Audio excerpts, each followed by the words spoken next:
Think back to your childhood. What's one simple habit or lesson that has stayed with you through the years?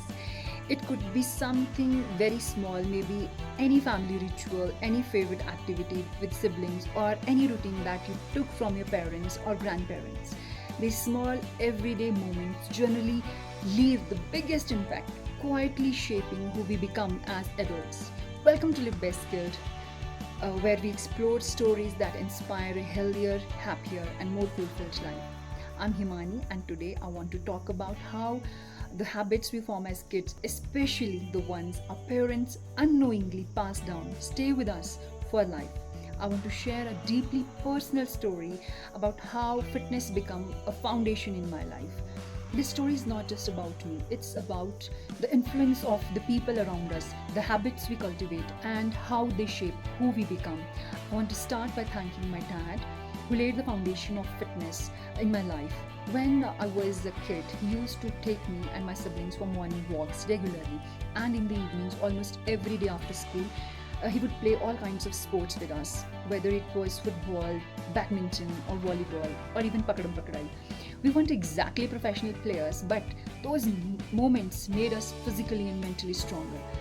For his own reasons, he never forced us to pursue sports seriously, but he always encouraged us to stay fit. As time passed, higher studies took over, and those fun evening sports sessions became less frequent. After marriage, I moved to Shimla. I wanted to continue my morning walks, but due to various reasons, I couldn't. Then something changed. A simple conversation with someone who casually mentioned that he walks around 5 kilometers daily in the town shifted my mindset. It was such a small comment, but it just clicked. I stopped stressing about not being able to do a proper morning walk and started finding opportunities to walk throughout the day, whether going to the market or just heading somewhere nearby, temple or somewhere else. That change in perspective made all the difference.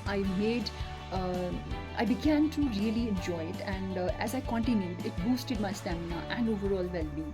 This habit became a part of me, and it played a crucial role when I was pregnant with my triplet babies. Despite the challenges, I had no major health issues. My BP and weight remained very normal. In fact, even on the day of my delivery, my BP was 80/120. Post delivery, staying active was essential, as you can imagine, with three little girls running around. Once they started walking, I took them along with me for long walks. This routine kept me fit and made raising my daughters more joyful, fun, and manageable. This habit not only helped me, but also helped my girls to become stronger. Then in January 2016, Mark Zuckerberg's 1 mile challenge caught my attention. His New Year's resolution to run 365 miles a year, that is 1 mile a day, inspired me. I wasn't overly serious about it, but it lingered in my mind. I started walking 2-3 kilometers daily, and usually after dropping my kids off at school. And that became my routine. I could walk, clear my mind, and then start my day with energy. It made me feel balanced, energized, and ready to take on the day as a freelance web designer, and a mathematics coach. This walking routine for me was like buying a health insurance plan with a daily installment of walking. In 2018, I was 37 that time. Something unexpected happened. I was at the sports complex, dropping my kids off for their sports activity, and I came across an advertisement for a marathon.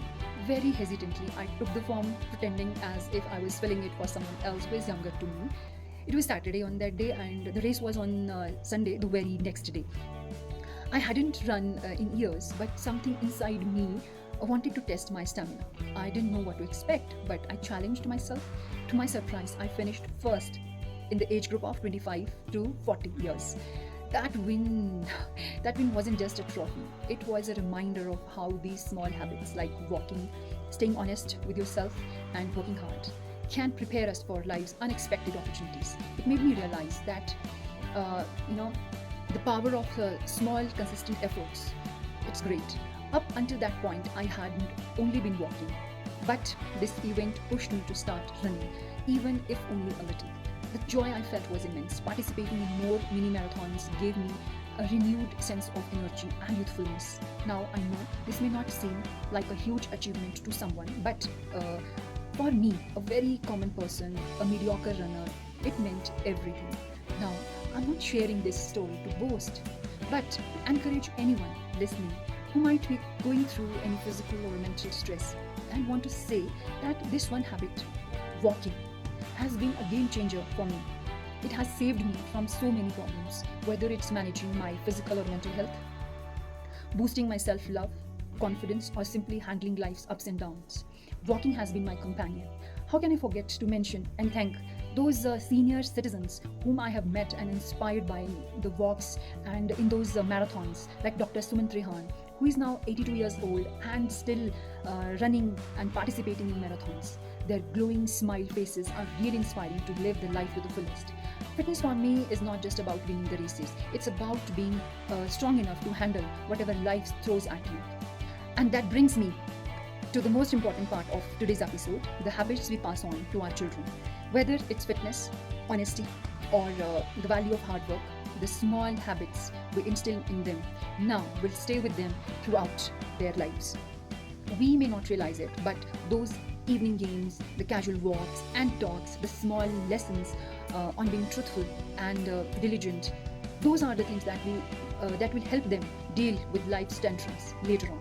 So be mindful of the habits you are passing down to your kids, as they will be their companion through every challenge, every opportunity, and every stage of life. Thank you for joining us on this journey today. I hope this reminds you of your own powerful habits and beliefs which have helped you in life.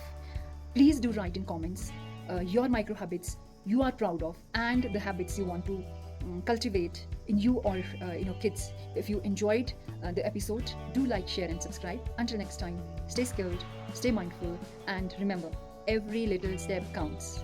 Thanks again. May God bless you. See you next time.